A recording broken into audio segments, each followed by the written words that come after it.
So today's video I want to extend upon a video I did earlier around the storage solutions in the garage. So the last one was actually in a garage that we had at our last house, so before we moved houses. And look, I love that system. It worked really well. It was really strong and robust. But our house is a lot smaller where we've moved to. We've obviously put ourselves onto land, hence the idea behind being a bit more self-reliant. And with that came a smaller house. So I got more land but smaller house, but that also meant we had a lot more stuff to store from our last house. So we actually have a shipping container. I'll see if I can show that to you.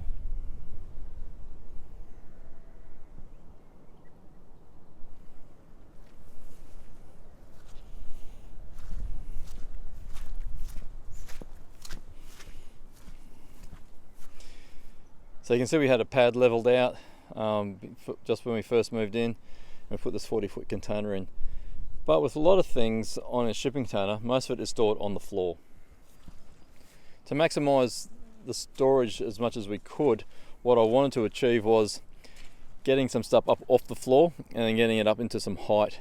So basically I could store stuff on a shelf, but I didn't want to be bolting things into the container either, so I didn't want any holes going through the side of it.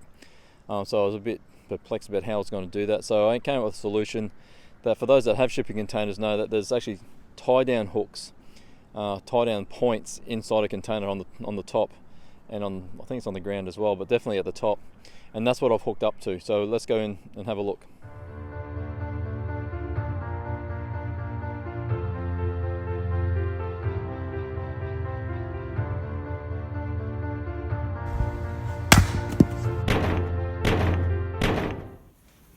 Okay, what we've got is a shipping container full of just stuff, really. Stuff that you collect and don't ever get rid of. And I need to make space to put my rider mower in here, amongst other things. So the plan is I'm going to chuck some shelves up high. I'm going to hang some shelves up there so I can get some storage stuff up closer to the ceiling and up off the ground. To do that, I've got these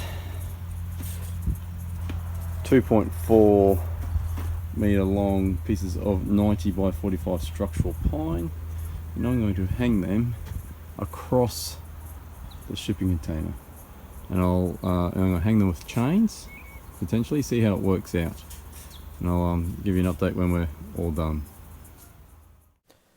So what I've done here, I've drilled through the timber with a 8mm spade bit, and that's to allow the 7.8mm eyelet bolt that you see in the boxes there to go through.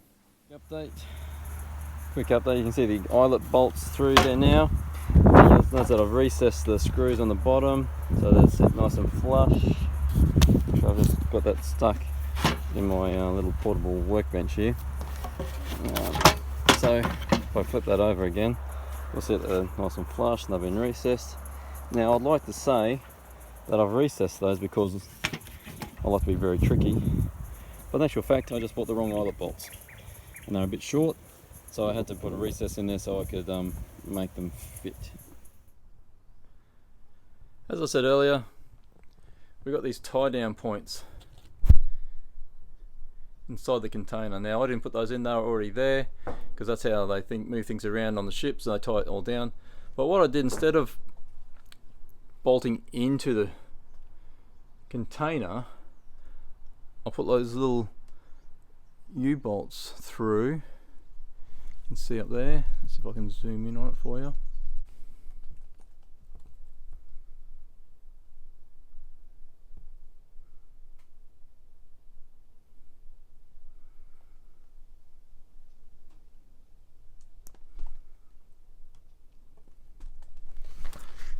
So I did that, bolted it in through an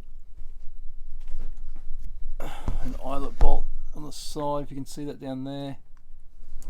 But I showed you those just before. Then I got the beam all the way across. And then what I did, I came in and put some ply up. Actually just got a couple of sheets of ply and I just had them cut it down the middle for me. So essentially got about 600 wide shelves because I didn't want to block out all the light as we came in either. But look, there's all sorts of rubbish up there. Some of it's rubbish, some of it's stuff that we don't use very often, but we do use occasionally. stuff when we go on trips, for example, stuff that for those that have kids, as you'll know, that sometimes you just don't want to get rid of because it's sentimental value. May never ever use it again, but you know, you keep it because that's what you do with kids, right? So that's what I did, and I actually broke it up, so I didn't want to do it all the way through. I left a gap. As you can see, I've got one of my bikes hanging up there, and then I've got another set of shelves down the back as well, so it goes across. So what it allowed me to do is then put some of the lighter stuff up high. And so instead of when we walked in everything falling over on top of us, that's up out of the way. It cleared a lot of space up off the floor. As you can see, we've got some old filing cabinets. As you can hear, they're empty actually. So we've still got stuff that's on the floor. We can stack stuff, the heavier stuff, onto these more solid items, but it gets that lighter stuff up off the ground. And look, I like the idea that much that I did a very similar design over in our own garage as well. So got those eyelets, put them through. You can see I've drilled in through here, put the bolt through so you can't see it, and then it's just really strong. Actually, they take a fair bit of weight. It's really quite a good setup. So that's how it's turned out in the end. Now, my daughter helped me put a lot of this together. She likes coming out and helping her dad, which is really nice. But look, that's strong enough for her to sit on. She was probably about 10 or 11 at the time, and like she could sit up there very easily, very safely, and that would take her weight. You can see it's got a little bit of a bow in it because some of those boxes have books and stuff, and books, while they don't look that big, when you add them all together, they start getting a little bit heavy. But look, I'm really happy with the way that came together, and it was a quick and easy job. Didn't take very long at all to do. And I didn't have to worry about working out framing. I didn't have to worry about where I'm going to bolt things into. I didn't have to worry about, you know, if I've drilled through the side of the container, how was I going to seal it and keep the weather out. It was just a nice, neat installation. You'll notice that I have 3 beams across for my ply. I could potentially do a couple extra, especially when you see the weight coming through and bowing that a little bit. But look, I'm happy. I'm not going to be stacking anything else up there. I'm confident that's not going to break and collapse. If it does, whoops, you know, it's not the end of the world. There's nothing up there that's that precious that's going to upset me too much if it breaks. And actually, I don't think there's too much of this really breakable. So that's the type of things you need to keep in mind when you build it. How far apart you want to make it, how strong do you need to make it, how much weight do you want to put up there. But for us, it's just a great solution. So here's another idea that I use. Basically, it's just something that's just a piece of strong wire that's bent up. Buy these down at Bunnings or the big hardware store, and we just put them up there, hook them around like that. And what that allows me to do, actually, I have a portable workbench that I used to hang there, but that's now up in the shed. So that was something else I could use to get things up off the ground. And look, I could probably, I don't know, hang all sorts of things off that. Gardening tools, anything that's sort of flat, a ladder, potentially could go up on that as well. So there's a lot of quick, easy solutions that you can do which don't require a lot of structural work. I've been able to adopt the same system of the chains and the hooks and the timber also in the garage of the house as well. So as you can see, it's just a small space above the car. So anything above the height of the height of the garage door is space that you can't normally use. So I've put these boards in, the timber in to get some racks so I can actually put surfboards and obviously kayak paddles and things like that in there. It's very simple. I've just put eyelets through into the beams for the garage roof. Drilled through the timber exactly the same way as I did for the shipping container. It's a great place to store the surfboards. So there you go, there's a few more solutions, little ideas that I've used here on our property. One in the shipping container, one over in the garage of the house.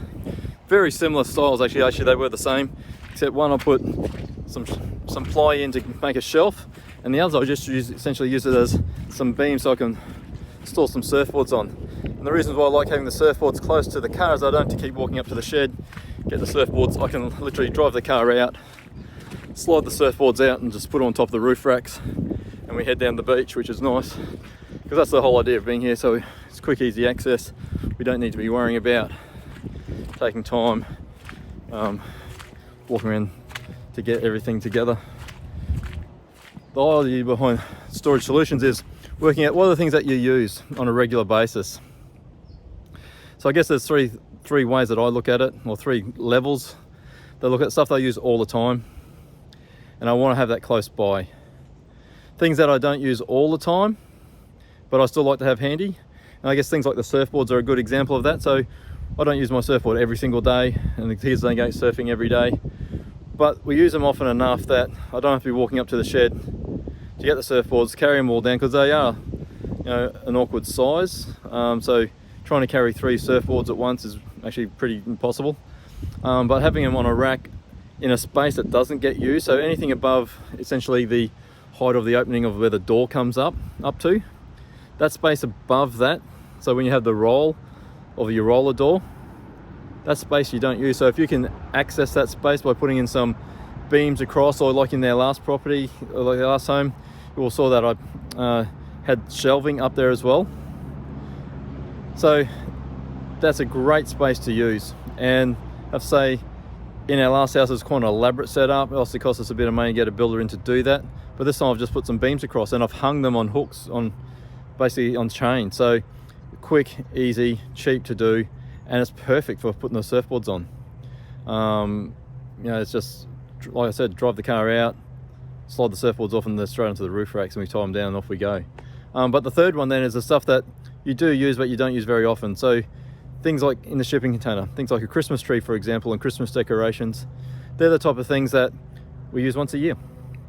So I don't need quick access to it. I don't even need to access it every month, just once a year. So we want it out of the house, not even in the shed, because like the shed's is a space that I'm setting up to have a workshop. There's also a hangout space for the kids, so I need that clean, tidy, and organised. May not be there yet though, just quietly. But the shipping container, on the other hand, we can store stuff in there that is not going to get used that often. And look, it's worked perfectly so far for us. It's a great space to put it. We take it over, we put it in the wheelbarrow, we take it over to the house. At Christmas time, we set it up, and then when we're finished, we pack it all up and we put it back in the shipping container. It's out of the way. It's not taking up space and storage in the house, and it's definitely not taking up storage space in the shed. It's just a nice space to do it. So if you're into process improvement, they're called runners, repeaters, and strangers. So runners are stuff that you use all the time. Repeaters are things that you use regularly, but not that often. And the strangers are things that you might use once a year. Maybe once every 6 months even, but you don't need them that often, which is a beautiful way to look at things, I think. It's a very simple process, but it does help you sort out all your stuff that you got in your shed, or in your house, or in your garage. So there you go. Hope you liked it. If you did like it, please give us a big thumbs up. Ding the bell so you get the notifications when they come through. And if you did like it, please share it with your friends. And also, don't forget to subscribe. Thanks very much. Until next time, I'll see you then.